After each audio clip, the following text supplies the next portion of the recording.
Welcome, welcome, welcome, welcome, welcome, and one more welcome to everybody. Part of our continuing series where we talk about political division in America, the state of it. How bad is it and what can be done? We're talking to philosophers, reporters, columnists, activists, writers, reporters, thinkers, professors, anyone from the left, from the right. We don't care. My opinion doesn't matter. We don't have an agenda. It's to make sure that informed commentary gets directly to you, the public, so that you have to do this thing that's not that popular anymore called thinking for yourself. Yeah, that's what they taught me in high school, and I'm bringing it back. I know, not popular, a little crazy. That's fine. With us today is John Horvat II. He's a writer at the Imaginative Conservative. He's also works at the Tradition on Family and Prosperity, and he is the author of the book Return to Order. Sorry about that. That's the article that he wrote where we're talking about 3 reasons national divorce could shatter America by John Horvat at the Imaginative Conservative.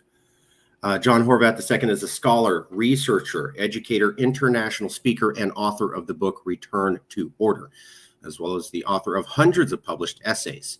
He lives in Spring Grove, Pennsylvania, where he is the vice president of the American Society for the Defense of Tradition, Family, and Property. And today we're going to be talking about this article, 3 reasons why a national divorce would shatter America. Did I get anything wrong with your bio? Is there anything we need to correct or anything you'd like to say about your bio, your background?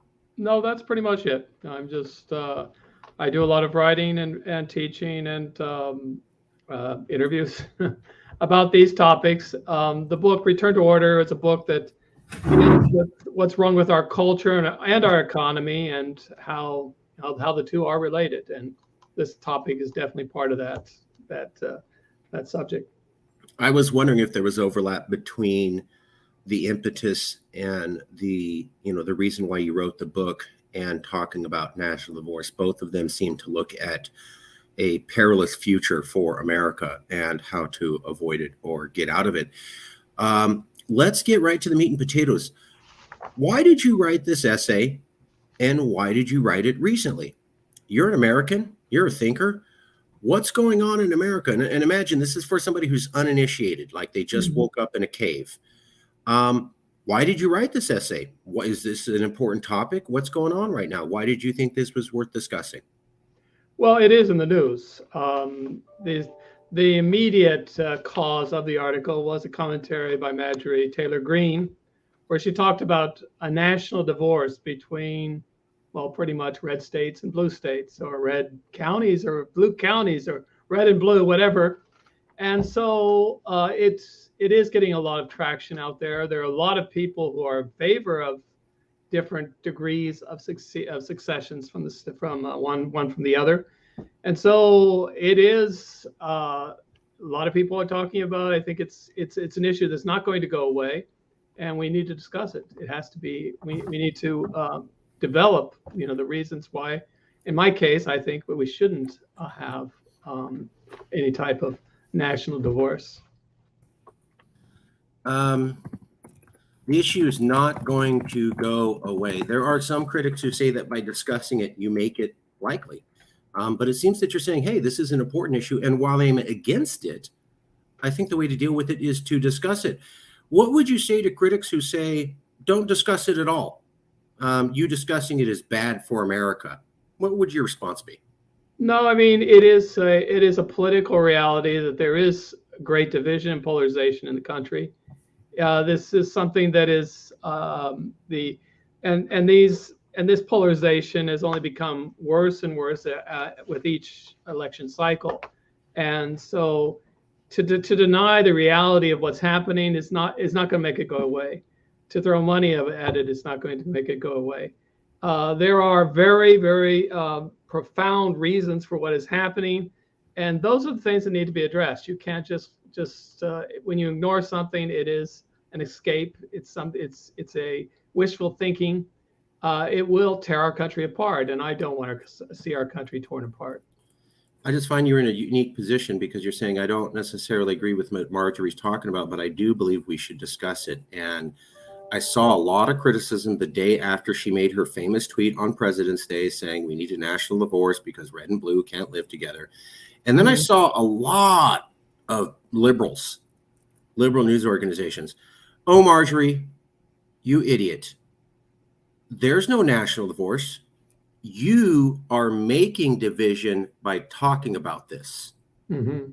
What would you say to those liberal media critics? Well, I mean, it's simply not true. Most of these issues are liberal issues that are being imposed upon the nation.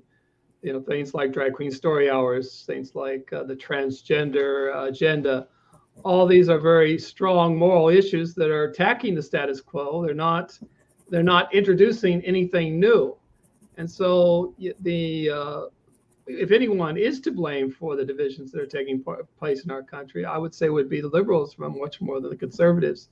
And this is just one way in which they use to gaslight or throw the blame on us. And I don't think that's fair. I don't think there is definitely a debate, and we should debate it.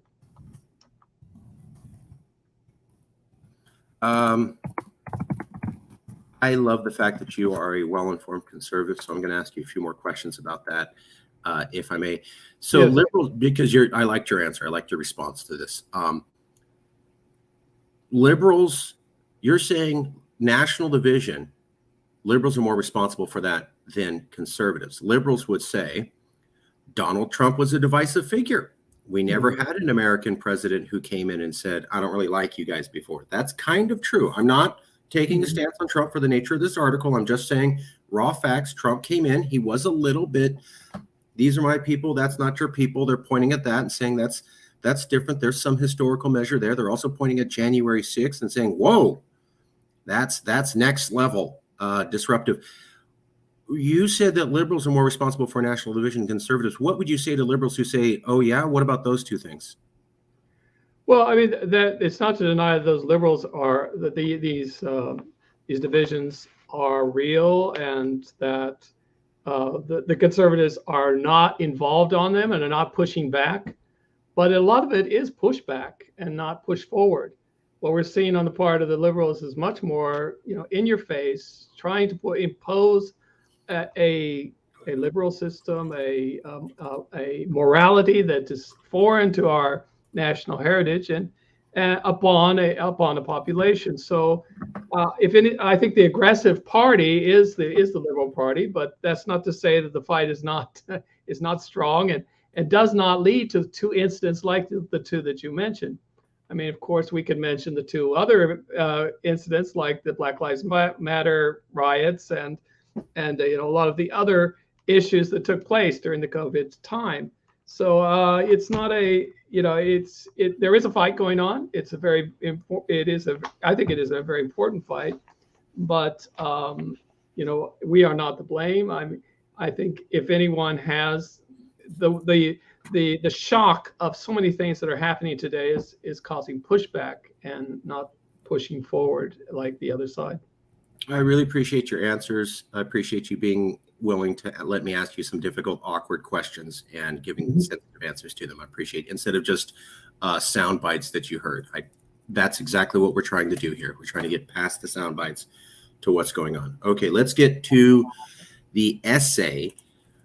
Why is national divorce not the answer? I'm hearing from you that, boy, we do have problems in America. There really is some issue between left and right, red or blue. It seems to be going on for a while. Maybe it's not unreasonable. I don't think you said this, but I'm getting this impression from you. Correct me if I'm wrong. It's not unreasonable to say this is a serious issue and it's bad. It's not just, oh, that's mildly annoying. It's like, no, this is a bad issue that could get really bad. The floorboards on the ship are rotting away. That means we could all sink and die together. Why not back her then? I mean, why you're saying division is bad? It's been there. This is an important issue. It is real. We have to deal with this, but I don't like her solution. Why not? Why not embrace her solution? Well, because as you say, we're on the ship. The ship is sinking. It has major problems. and we're both sides are on the ship, and to say simply that we should divide the ship up or take to endanger the whole ship simply because of those differences, I think is something that will end up splintering the nation. Once you agree to some type of divorce, it will only lead to another divorce. And so once you start breaking up the country into red states and blue states, you'll eventually go to red counties and blue counties, red cities and blue cities, red neighborhoods, blue neighborhoods. I don't want that. I don't want to start that process going. I think we need to discuss this. We need to hold together, even though it is not an ideal situation. But our nation will split up. Our enemies will take advantage of our fighting, and I think it's wishful thinking to think that everything could just be split up, 50-50, so 60-40, and everyone will live happily ever after. We are inextricably intermixed between us, so that there really is no ruby red and super blue sections of the country. We're mixed up, one's intermixed with each other, and so you will never ever get that pure division that most people are talking about.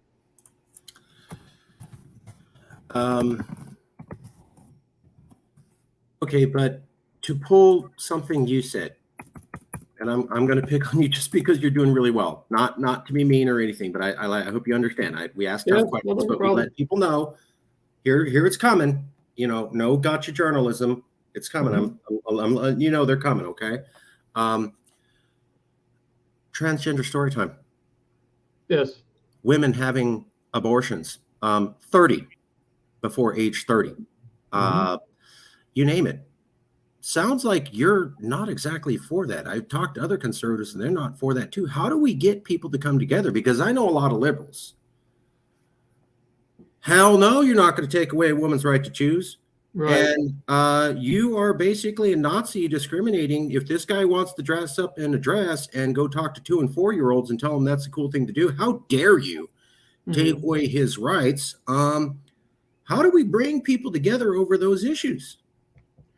Well, I mean, in a lot of these cases, these issues are you're not going to convert the other side.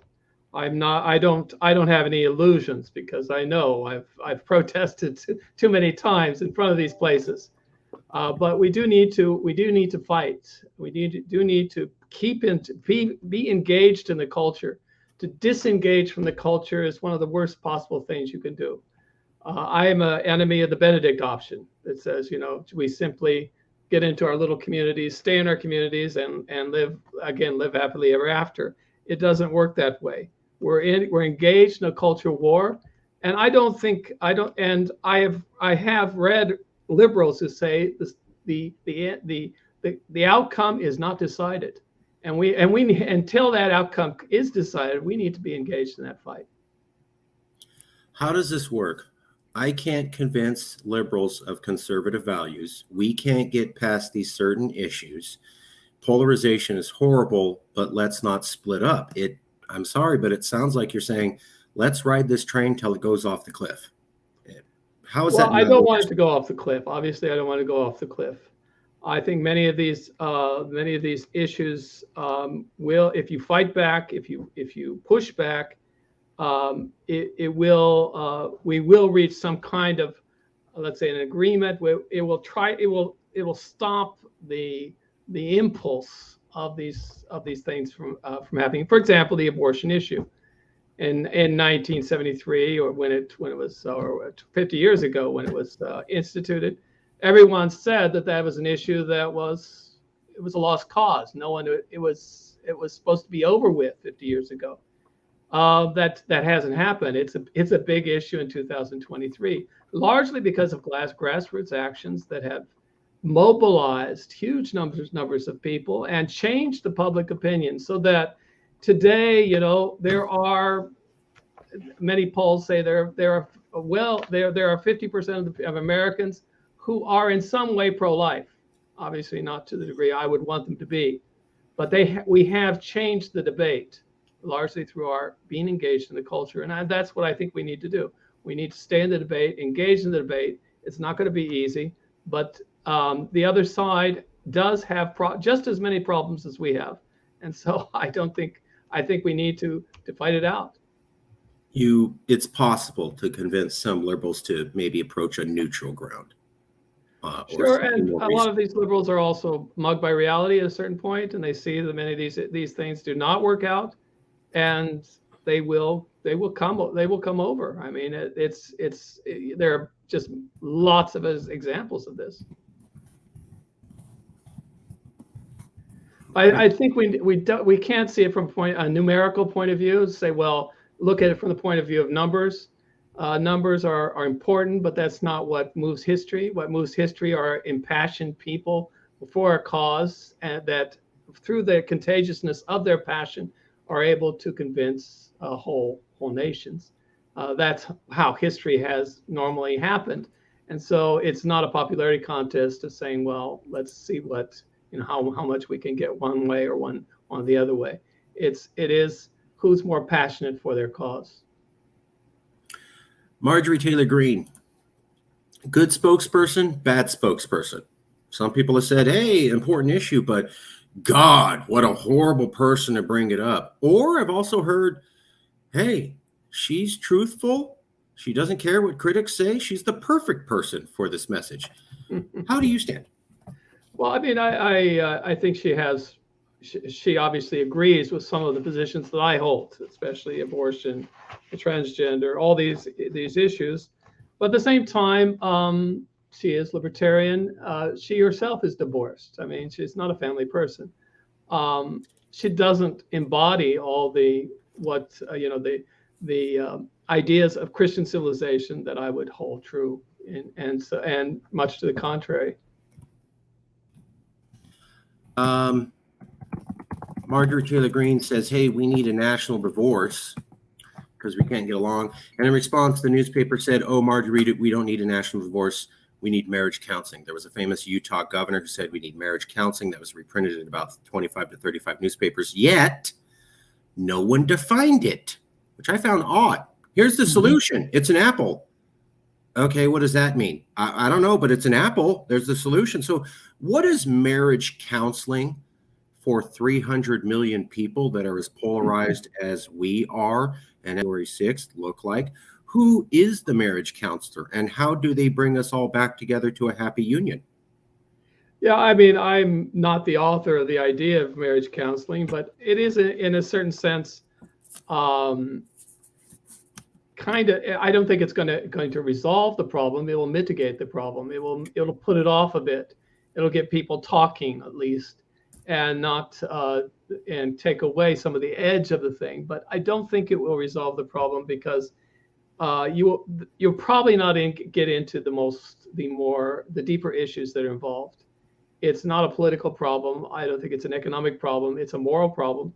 And even now it's becoming a metaphysical or philosophical problem, because we're dealing with issues now that are beyond, is this good or bad? Is it or is it not? Am I a man or a woman, or is something, problems of being, which are very, very fundamental. And those are things that marriage counseling will work. Is it even possible to have marriage counseling? Who does this? I mean, who's the person that's going to go, exactly. hey, both left and right, you both need to listen to me. Right. Is there anybody there who could get both the left and the right to listen to them and see them as a fair arbiter? Right. It would have to be someone who would, well, any nation that exists has to have unifying principles, and it would have to be someone who would somehow embody what few unifying principles are still in place in the United States. In my opinion, the unifying principles today would be a vague morality that's left over from times past, and the American dollar. Those are the two things that unite Americans to a certain extent. But you'd have to find someone who, in any way, some way, is an example or role model. I think that would be very important to have a role model that would embody those things.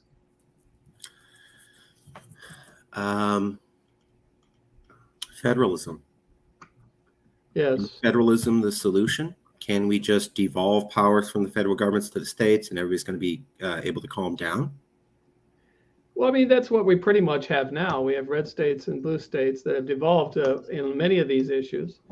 It will redistribute, let's say, some of the rancor or the anger that exists, but it will also it'll turn one state against another, one federal unit against another. So I don't think it will. It will simply redistribute the problem, but it won't resolve the problem. I was talking to some liberals recently, and they said, yeah, the Democrats made some mistakes, but really the reason we have division is that there's a political party, the Republicans, have decided that they don't really want to play fair anymore. They want to start banning voters and rigging elections and questioning elections. And so the attitude of some liberals is really the fault is all you guys. Maybe they did a couple mistakes here and there, but you did the coup, you did Trump, you called stop the steal, blah, blah, blah, blah, blah. Is that a fair criticism to say that we're at this position of polarism now, 90% because of exclusively the people on the right? No, of course not. It's not Why really. But I would say what's causing the polarization is the breakdown of the liberal order. Liberalism as a philosophy is a political philosophy that was pretty much a result of the French Revolution and developed during the 19th century. And we have the liberal regime in the European sense of the word. And what liberalism says is that you should be able to do pretty much what you want to as long as you don't hurt anyone else. And so it is very individualistic. It tends to destroy community bonds. It has all sorts of problems, but it also does allow some certain type of prosperity and allows free markets and other things that can be helpful. But this order is breaking down, and both the conservatives and the liberals are uncomfortable inside the framework that now exists. The liberals saying, well, I want to do what I want to, even if it does hurt somebody, even if it does have consequences. And the conservatives are saying, well, I don't want, I think there should be restraints, even though it goes against some of the principles of the liberal order. So that is pretty much a lot of the fight that's taking place today. And so to try to force everyone back into that framework probably won't work. We used to have I'm 46, and I remember when we used to have a common belief that you had a right to own guns. Now, there would be a disagreement on how many and the type, but everybody kind of felt that. But we used to have an agreement on you had the right to not be spied on by your government. Liberals don't care about those things anymore. Right. That's just not, and those are in the Constitution, and they could care less. Right. So we're already seeing where there's people who, the Constitution used to be something we all could agree with, and even that's gone.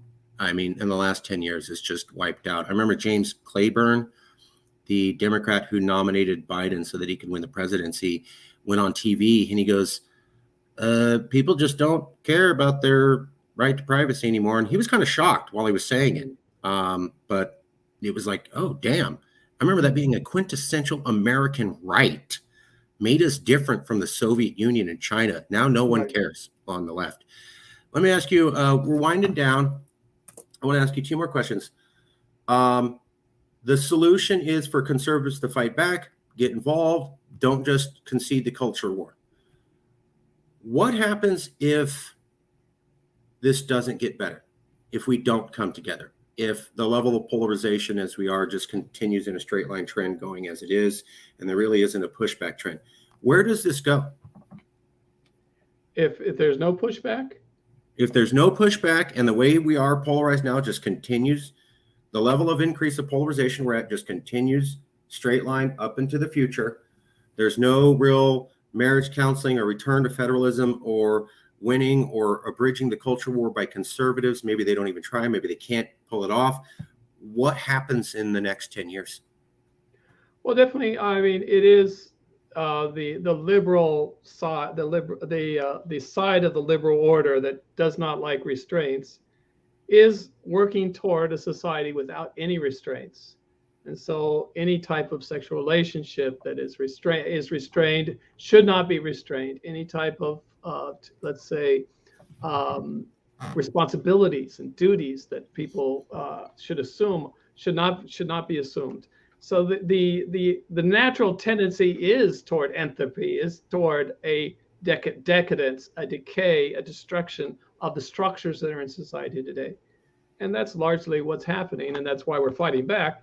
Is because so many of the narratives, the traditional narratives that have kept our society in order, are being destroyed. Some of the concepts or the idea of what is a man, what is a woman, all these things are now very, very basic. But when those things are gone, anything can happen. And I would say that we would be headed towards probably one of the greatest tyrannies we'd ever seen in history. I will give you this. I know a lot of liberals, and they're hardcore liberal, and then they have kids. Yes. And then the kid, and they're still pretty, I'm still kind of liberal. And then they go to one transgender story time. And boy, do I start hearing Fox News talking points. And I go, you're liberal. What are you doing? And they go, okay, but I got my daughter and my son, and I'm trying to teach them, you're a little girl, so you do this, and you're a little boy, so you do this, peace standing up type stuff. And then someone comes in and starts confusing it. I'm barely getting these kids to understand this stuff. Mm-hmm. I've seen a lot of liberals do that. Yes. Literally, the story I just told you goes literally like that. Mugged by reality. And it is largely a clash between the liberal principles that they believe and the reality of what happens when those things go to an extreme and they go to the extreme point of saying, well, I could be and do whatever I want. Yeah, that doesn't work.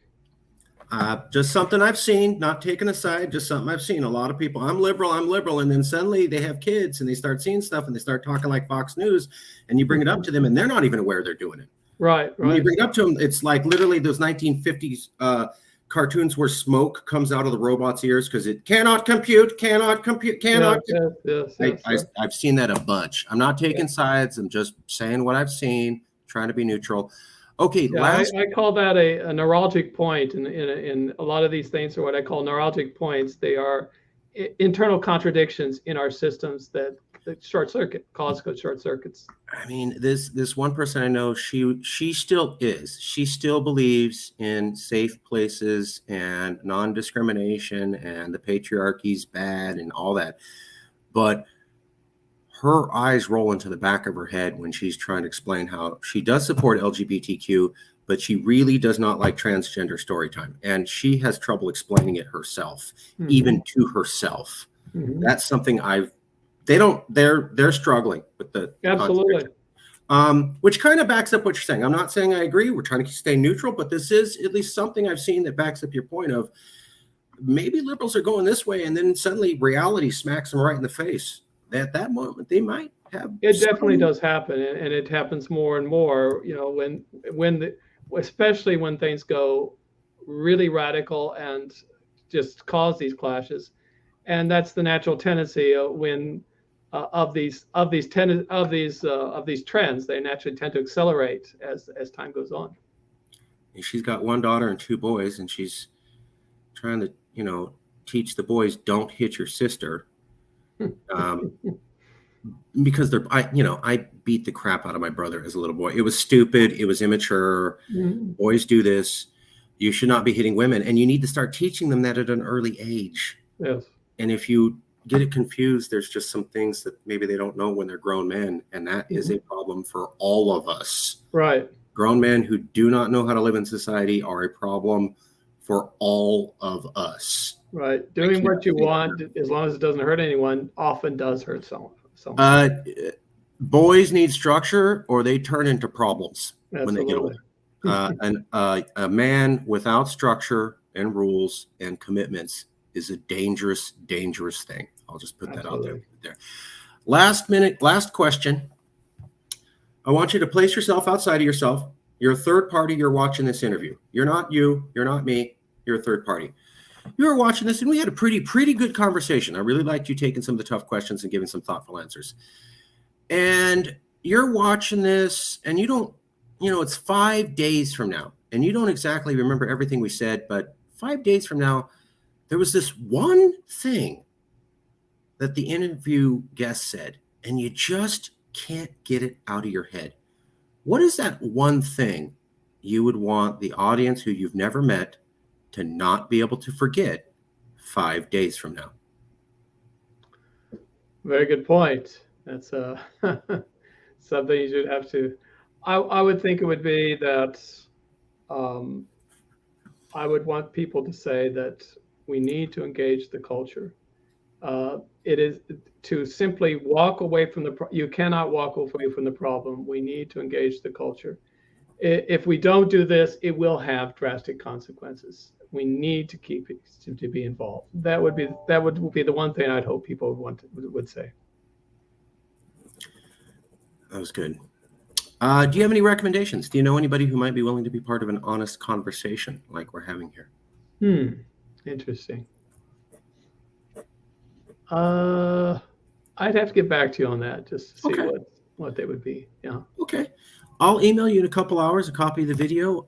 If you have any recommendations, we want to keep the conversation going. I hope you found that this was not gotcha journalism. I did ask some tough questions, but I hope you found this was a fair. Oh, no, it's great. No, I have no problem at all. Okay.